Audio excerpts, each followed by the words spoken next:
The deafening crack split the forest air like a gunshot, followed by Catherine Ainsley's scream as the massive pine came crashing down.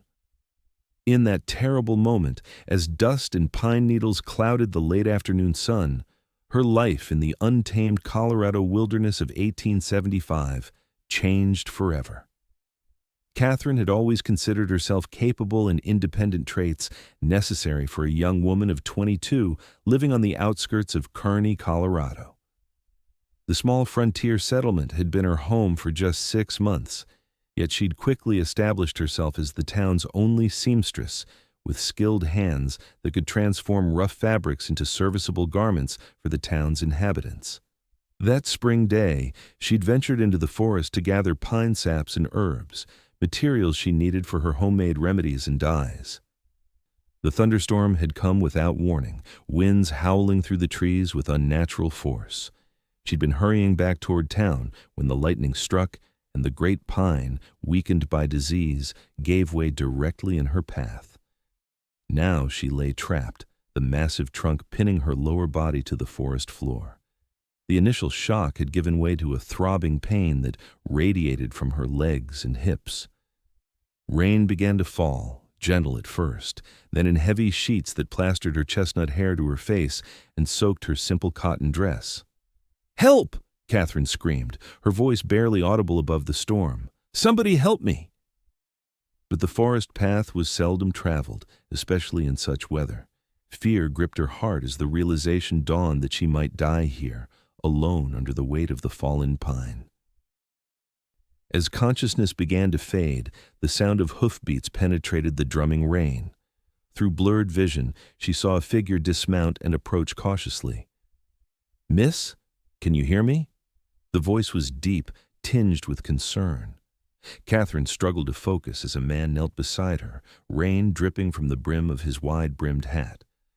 "The tree," she managed, her voice weak. "I cannot move."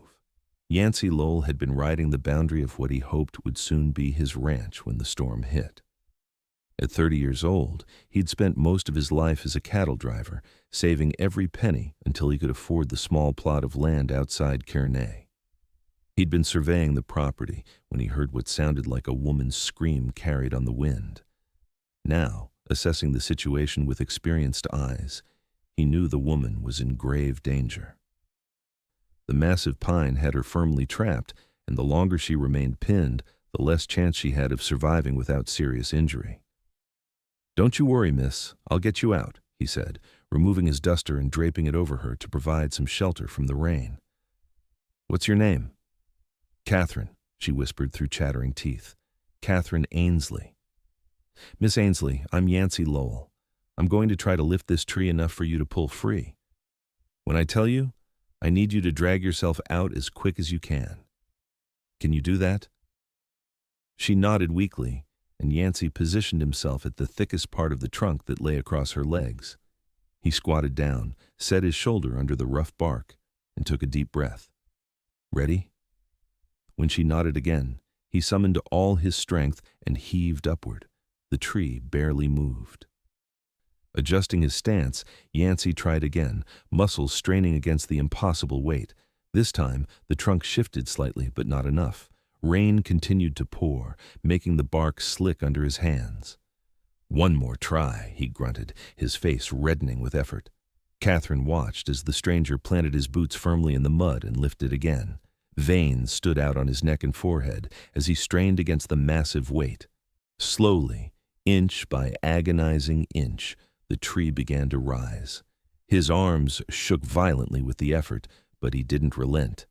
"Now," he shouted through gritted teeth, "pull yourself clear." Using every ounce of strength remaining in her body, Catherine clawed at the muddy ground and dragged herself backward. Pain shot through her legs as circulation returned, but she kept moving until she was free of the trunk's shadow. With a gasping grunt, Yancy released the tree, which crashed back to the forest floor with a dull thud. He stumbled backward, chest heaving with exertion, before rushing to Catherine's side. "Can you stand?" he asked, kneeling beside her once more. Catherine attempted to rise, but collapsed with a cry of pain. "My legs, I don't think anything is broken, but I cannot stand." Without hesitation, Yancy gathered her into his arms. Despite his exhaustion from lifting the tree, he carried her as though she weighed nothing at all, cradling her against his chest as he made his way back to his horse. "I'll take you to Doc Jenkins in town," he said, his breath warm against her rain-soaked hair. "He'll set you right." The journey to Kearney was a blur of pain and consciousness for Catherine. She was aware of being held securely against a warm chest, of strong arms that didn't falter despite the distance. The steady rhythm of the horse's gait and Yancy's deep voice, occasionally murmuring reassurances, were her anchors to reality. By the time they reached Doc Jenkins's small clapboard house at the edge of town, night had fallen. The physician, a gruff older man with kind eyes, took one look at Catherine's mud-covered form and Yancy's exhausted face and ushered them inside. "What happened?" he asked, directing Yancy to place Catherine on the examination table. As Yancy explained about the fallen tree, Doc Jenkins carefully examined Catherine's legs and back. "No breaks that I can feel," he announced finally. "But there's significant bruising and swelling. You're lucky, Miss Ainsley. If that tree had landed any higher on your body, we might be having a different conversation." "It was Mr. Lowell," Catherine said weakly. "He lifted the tree. I've never seen such strength." The doctor glanced at Yancy with new respect. "That so? Well, Mr. Lowell, you may have saved this young lady's life today." Yancy shifted uncomfortably under the praise. Anyone would have done the same. "Not anyone could have lifted a full-grown pine tree," Doc Jenkins contradicted. "Now, Miss Ainsley needs rest, and I expect you'll need to stay off your feet for at least a week," he added, turning back to Catherine. Catherine's face fell. "A week? But my shop, I have orders to complete." "Your health comes first," the doctor insisted. "Do you have someone who can look after you?" Catherine shook her head. She had no family in Kearney, having moved west on her own after losing her parents to influenza back in Pennsylvania. "I'll help," Yancy said, surprising himself with the offer. "I've got a cabin nearby. It's not much, but it's dry and warm." "That won't be necessary," Catherine protested, though her heart skipped at his generosity. "I can manage at my shop. There's a small room in the back where I live." Doc Jenkins frowned. "You'll need someone to bring you meals, help you move about, at least for the first few days." "I'll check on her," Yancy insisted, "daily, if need be." And so it was settled. That night, after Doc Jenkins had applied salve to Catherine's bruises and wrapped her most injured leg in a tight bandage, Yancy carefully carried her back to her small shop on Kearney's main street. The Ainsley Fine Stitchery was modest but neat, with bolts of fabric lining the walls and a counter displaying samples of Catherine's handiwork. The living quarters behind the shop were equally simple: a narrow bed, a small table with 2 chairs, a cast-iron stove, and shelves holding books, jars, and personal belongings. Yancy set Catherine gently on her bed, then stood awkwardly, hat in hand. "I'll return in the morning with some provisions," he said. "Is there anything particular you need tonight before I go?" Catherine, exhausted and in pain but overwhelmingly grateful, shook her head. "You've done more than enough, Mr. Lowell. I don't know how I'll ever repay you." "There's nothing to repay," he said simply, and with a nod he was gone. The bell above the shop door tinkling softly as he left. True to his word, Yancy returned early the next morning with a basket containing fresh bread, a jar of preserves, and a small pot of stew he'd prepared himself. He helped Catherine to her table, awkwardly averting his eyes when her nightgown slipped to reveal his shoulder. "I'm not much of a cook," he apologized as she tasted the stew. "Been fending for myself too long, I reckon." "It's delicious," Catherine assured him, surprised to find she meant it. The simple meal was hearty and filling, exactly what she needed. "Have you been in Kearney long, Mr. Lowell?" "Yancy, please," he corrected. "And no, just a few months. Bought a small piece of land north of here. Planning to raise some cattle once I've built proper fencing and a barn." "You're a rancher. Then?" "Trying to be," he said with a slight smile that transformed his weathered face. "Spent most of my life driving other men's herds across the country. Figured it was time to put down some roots. Over the next week, as Catherine slowly regained her strength, Yancy visited daily. He brought meals, chopped wood for her stove, and even helped with small repairs around her shop that she'd been meaning to address. Despite her initial protests, Catherine found herself looking forward to his visits. There was something about Yancy Lowell that intrigued her. He was a man of few words, but his actions spoke volumes. His hands, rough and calloused from years of hard work, could be surprisingly gentle when helping her change her bandages or move from bed to chair. His eyes, a deep blue like a summer sky, held a kindness that belied his rugged appearance. For Yancy, the daily visits to Catherine's shop quickly became the highlight of his day. He would rise earlier than necessary, eager to make the ride into town. He told himself it was his duty to check on her well-being. After all, he'd found her in that predicament. But deep down, he knew there was more to it. There was a quiet strength to Catherine that he admired. Despite her pain and the inconvenience of being temporarily immobile, she never complained. Instead, she used her confinement to work on delicate embroidery and sketches for future garments. Her fingers moved deftly, creating beauty from simple thread and fabric in a way that fascinated Yancy. By the end of the week, Catherine was able to move around her shop with the aid of a walking stick Doc Jenkins had provided. Her customers, who had been understanding about the delay in their orders, began to return, and Catherine found herself busier than ever. "I don't think you'll be needing my help much longer," Yancy said one evening as he prepared to leave. There was a note of regret in his voice that he couldn't quite hide. Catherine looked up from the shirt she was mending, one of Yancy's that had torn during his day's work. "Perhaps not for practical matters," she agreed softly, "but I've grown accustomed to our conversations." A flush crept up Yancy's neck, visible even beneath his sun-bronzed skin. "As have I, Miss Ainsley." "Catherine," she corrected with a smile. "After all we've been through, I think formalities seem rather unnecessary, don't you?" Their eyes met across the small room, and something unspoken passed between them, a recognition, perhaps of the growing connection neither had anticipated. "Catherine," he repeated, and the way he said her name, like it was something precious, sent a warmth through her that had nothing to do with the crackling fire in her stove.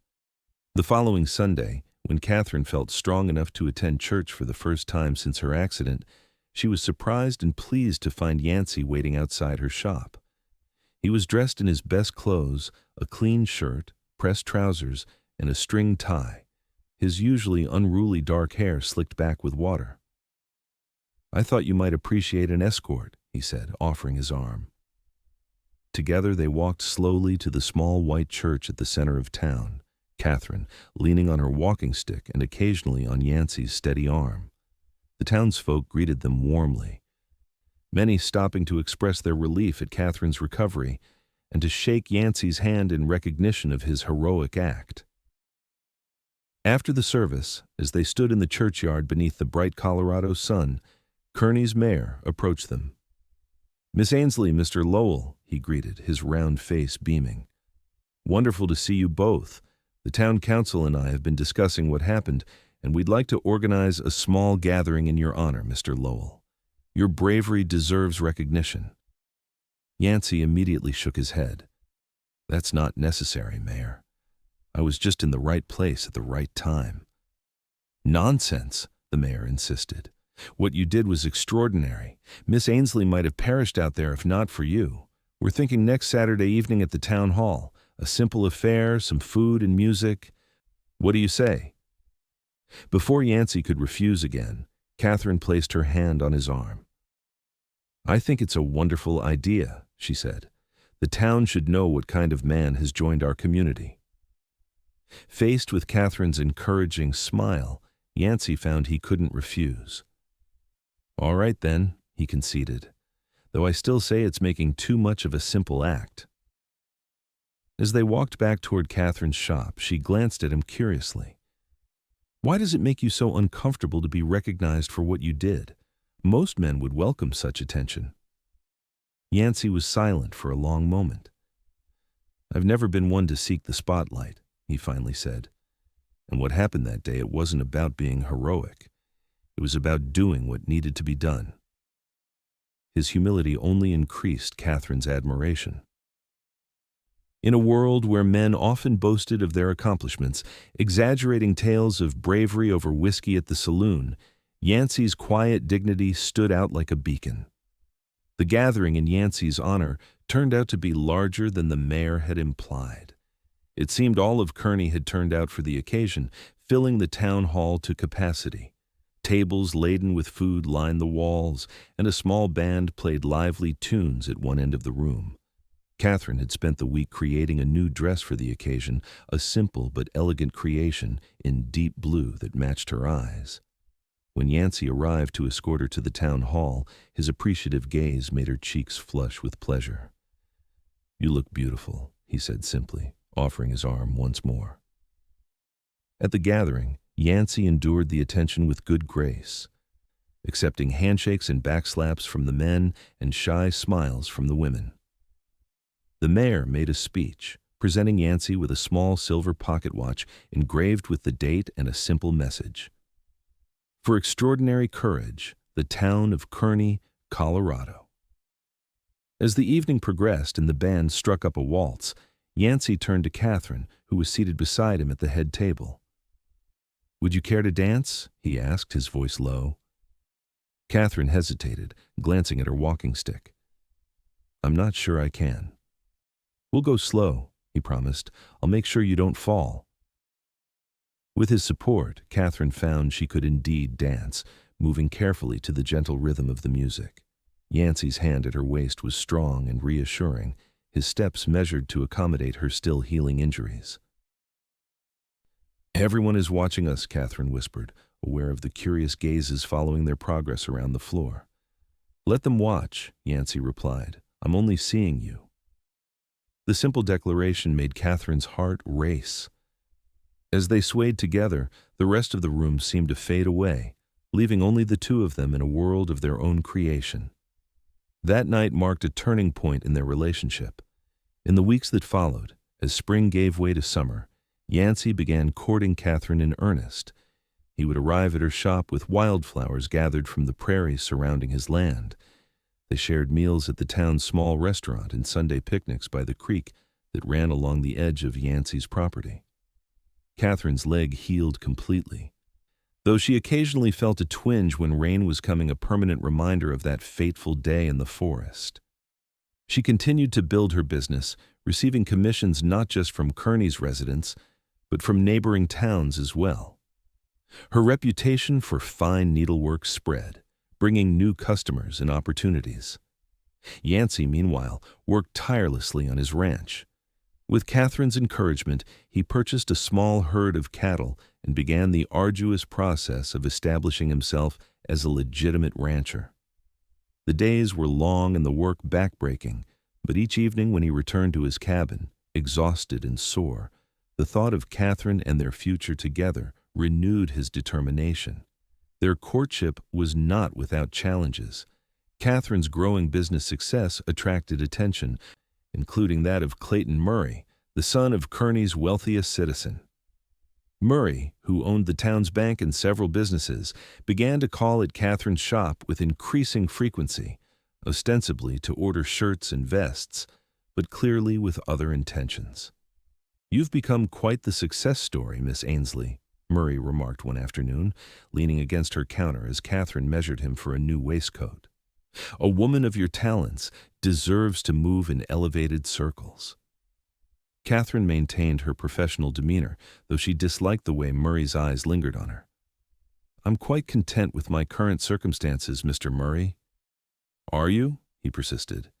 "I understand you've been spending time with that Cowboy Lowell, is it? A man with little to offer beyond calloused hands and grandiose dreams." "Mr. Lowell is a hard-working, honorable man," Catherine replied coolly, stepping back from Murray. "And my relationship with him is not a matter for public discussion." Murray's expression hardened slightly. "I meant no offense.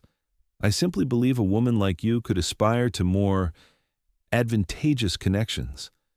My father's influence extends far beyond Kearney.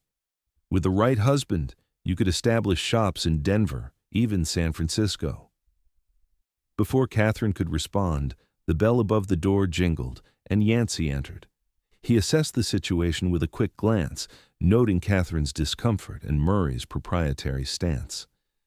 "Mr. Lowell?" Murray greeted with forced cordiality. "I was just discussing business opportunities with Miss Ainsley." "Is that so?" Yancy replied, his tone neutral but his eyes watchful.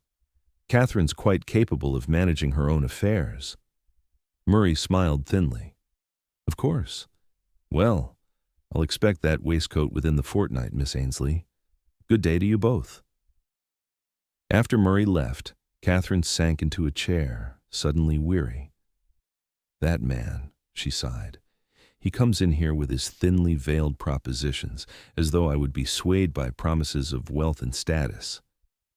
Yancy knelt beside her chair, taking her hands in his. "Would you?" he asked quietly. "Be swayed, I mean. Murray can offer you things I can't: security, comfort, influence." Catherine looked at him in surprise. "Do you truly believe I care about such things, Yancy? What I feel for you has nothing to do with material possessions." "And what do you feel?" he pressed, his eyes searching hers. Catherine's breath caught in her throat. They had been courting for months now, their feelings growing stronger with each passing day, but neither had spoken the words that lay in their hearts. "I love you," she said simply. "I have since that day in the forest when you refused to let a fallen tree defeat you or me." Yancy's face transformed with joy. He gathered her into his arms, holding her as though she might disappear if he let go. "I love you, Catherine Ainsley, more than I ever thought possible." Their first kiss was gentle, a promise exchanged between two souls who had found in each other something worth cherishing. When they finally parted, breathless and smiling, Yancy pressed his forehead to hers. "Marry me," he whispered. "Not today, not tomorrow, but when I've proven I can provide for you properly, when my ranch is producing enough that you'll never want for anything." Catherine shook her head. "I don't need proof, Yancy. I don't need a grand house or fine things. I just need you." "Nevertheless," he insisted, "give me until the end of summer. By then, I'll have completed the barn and the new corral. The ranch will be taking shape." Knowing his pride was at stake, Catherine agreed. "Until the end of summer, then. But not a day longer." News of their engagement spread quickly through Kearney. Most townsfolk responded with genuine pleasure. The story of how they met had become something of a local legend, and many felt they had witnessed the development of a true romance. Clayton Murray, however, was less enthusiastic. His visits to Catherine's shop ceased, but rumors began to circulate about Yancy's past and his ability to succeed as a rancher. Whispers suggested that banks might be reluctant to extend credit to such an unproven businessman, regardless of how hard he worked. Yancy ignored the gossip, focusing instead on making good on his promise to Catherine. He hired 2 local boys to help with the ranch work, paying them fair wages from his dwindling savings. From dawn until dusk, they labored to transform the raw land into a working cattle operation. Catherine, meanwhile, continued to expand her business. With Yancy's encouragement, she hired a young woman named Emily as an apprentice, teaching her the basics of dressmaking and alterations. This freed Catherine to focus on the more intricate commissions and to develop a line of ready-made items that could be sold to travelers passing through Kearney. As summer progressed, their plans for the future took shape. They would marry in September, when the worst of the summer heat had passed but before the first snows of winter. Catherine would maintain her shop in town, but would live with Yancy at the ranch. They dreamed of children, of building a legacy together on the land Yancy was cultivating with such dedication. Then came the drought. July brought scorching temperatures, but no rain. The creek that bordered Yancy's property slowed to a trickle, then disappeared entirely. Pastures turned brown, and cattle grew thin despite Yancy's efforts to find alternative water sources and forage. August was worse. Wildfires broke out in the hills to the west, filling the air with smoke and ash. Yancy and his hired hands worked around the clock to protect the herd and the buildings they'd labored so hard to construct. One evening in mid-August, Catherine arrived at the ranch to find Yancy sitting on the porch steps of his cabin, head in his hands. He looked up as she approached, his face etched with exhaustion and worry. "We lost 3 more head today," he said without preamble. "Found them in the north pasture. They must have been searching for water." Catherine sat beside him, taking his hand. "I'm so sorry, Yancy. At this rate, I'll have no herd left by winter." His voice was hollow. "Everything I've worked for, everything I've saved, it's slipping away." "We'll find a solution," Catherine assured him. "Perhaps Mr. Jenkins would allow you to graze your cattle on his land near the river until the drought breaks." Yancy shook his head. "Jenkins is facing the same problems. Everyone is. And even if I could find alternative grazing, I'd need money to transport the herd, to pay for water rights." He paused, then added reluctantly, "Murray came to see me today." Catherine stiffened. "What did he want?" "To offer a loan through the bank, of course, all very official. But the terms—" Yancy laughed bitterly. "The interest would ensure I'd be in debt to him for years, possibly lose the ranch entirely if I couldn't make the payments." "You refused, I hope?" "Of course. But he made it clear that if I can't maintain the ranch, I have no business taking a wife." Yancy turned to face her, his expression anguished. "He's right, Catherine. How can I ask you to share my life when I can't even guarantee we'll have a roof over our heads?" Catherine's eyes flashed with anger. "Clayton Murray doesn't determine our future, Yancy. We do, together." "But—" "No," she interrupted firmly. "Listen to me. I love you. Not your ranch, not your cattle, not some idealized future you think you need to provide. You. The man who lifted a tree that should have been impossible to move because someone needed him. The man who visits Mrs. Hollister every week to fix things around her house because her husband is gone and her sons live too far away. The man who taught Emily's little brother to ride because the boy's father was too drunk to do it himself." Tears filled Yancy's eyes, a sight so unexpected that Catherine's heart constricted. She had never seen him cry, not even when he dislocated his shoulder helping to raise the Thompsons' barn. "I wanted to give you everything," he whispered. "You already have," she replied, cupping his face in her hands. "Now let me help you, as you helped me. We're partners, Yancy, in everything." That night, as they sat together on the porch watching stars appear in the smoke-hazed sky, they devised a plan. Catherine would use some of her savings to help Yancy purchase feed for the cattle until the drought broke. In return, Yancy would help expand her shop, using his carpentry skills to create a larger workspace that would allow her to take on more apprentices. "It's not charity," Catherine insisted when Yancy hesitated. "It's an investment in our shared future. And when the ranch is profitable, you can repay me if your pride demands it." 2 days later, as they were implementing the first phase of their plan, Catherine noticed a rider approaching the ranch at speed.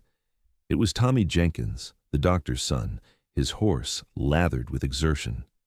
"Fire!" he shouted as he drew near. "Coming from the west, moving fast. Everyone's mobilizing to fight it."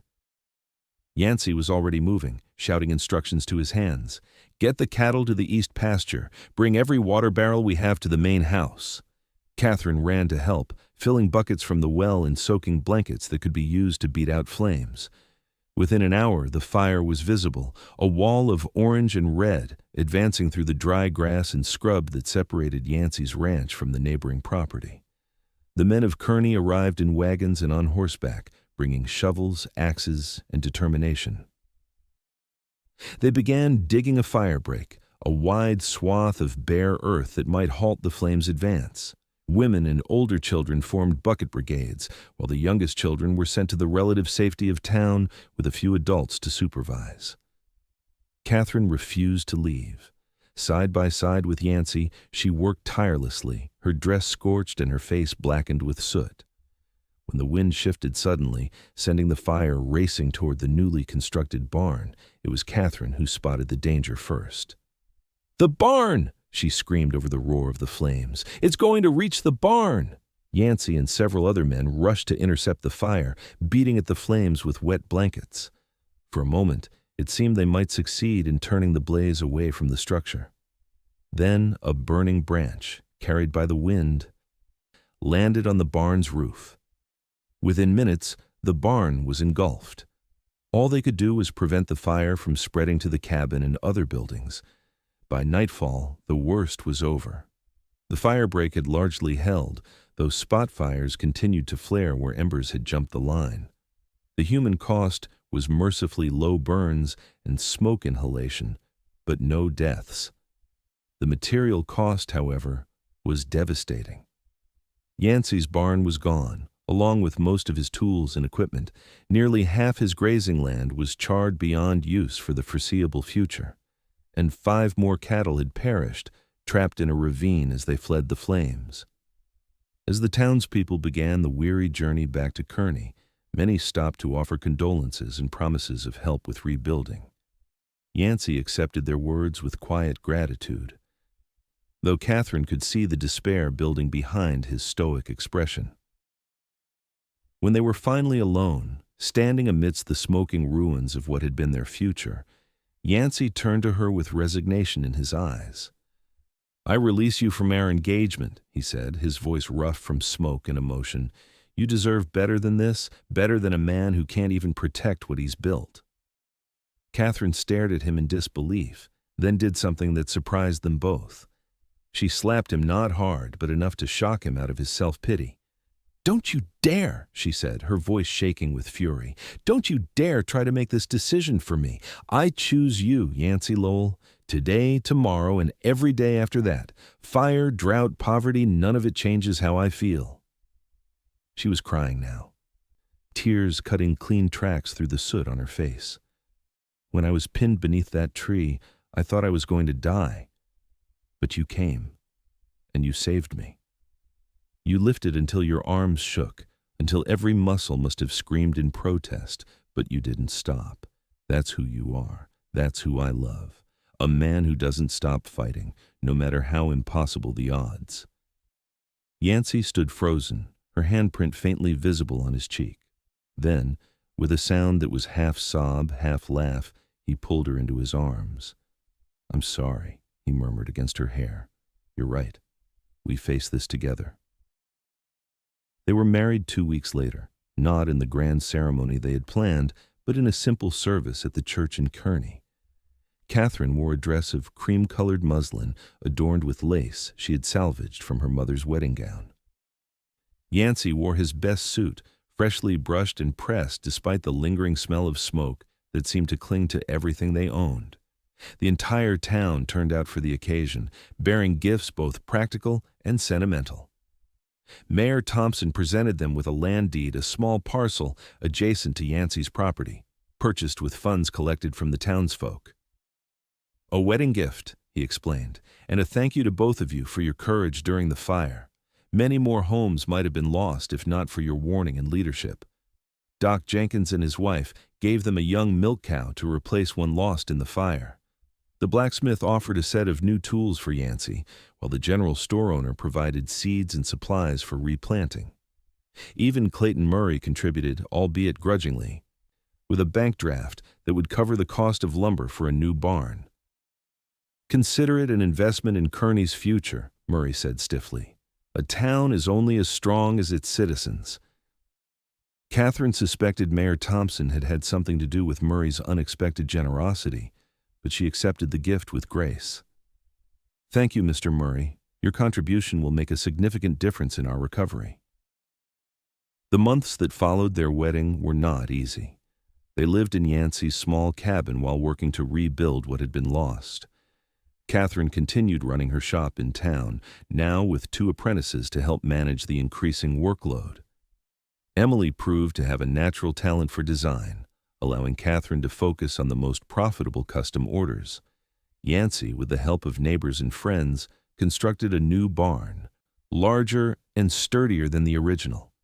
He gradually rebuilt his herd, selecting breeding stock with care and implementing the latest methods he learned from agricultural bulletins. When autumn rains finally came, Ending the drought that had plagued the region, the land began to heal. Green shoots emerged from the blackened earth, and the creek that bordered their property flowed once more. On their first wedding anniversary, Yancy presented Catherine with a gift he had been working on in secret. For months, a rocking chair, hand-carved from oak salvaged from the burned barn. The wood, blackened by fire in places, had been polished to a rich patina, the scorched areas incorporated into the design rather than disguised.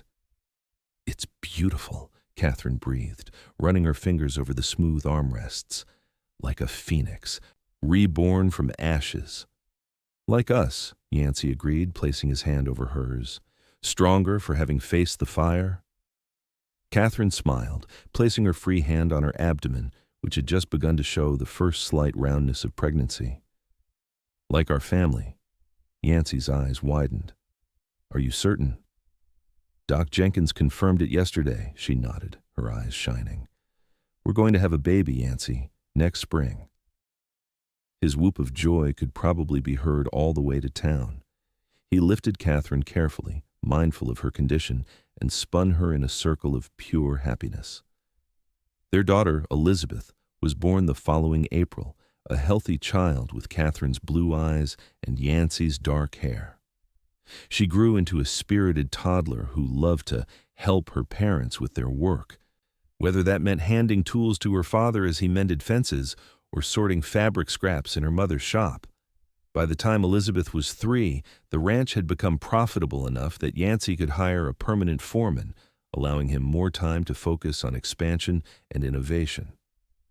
Catherine's business had grown as well, with a new shop in the neighboring town of Silver Creek and commissions coming from as far away as Denver. Together, they weathered the challenges that continued to come their way: another drought, a harsh winter that threatened the herd, Catherine's difficult second pregnancy that resulted in twins, a boy and a girl they named James and Sarah. Through it all, their love and partnership remained unshakable. On the 5th anniversary of the day, Yancy had found Catherine pinned beneath the fallen tree. They returned to the spot in the forest. The tree still lay where it had fallen, now covered in moss and new growth, nature's way of healing old wounds.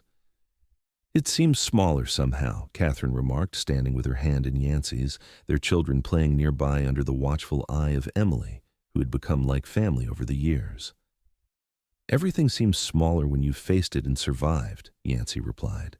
He pulled Catherine close, pressing a kiss to her temple.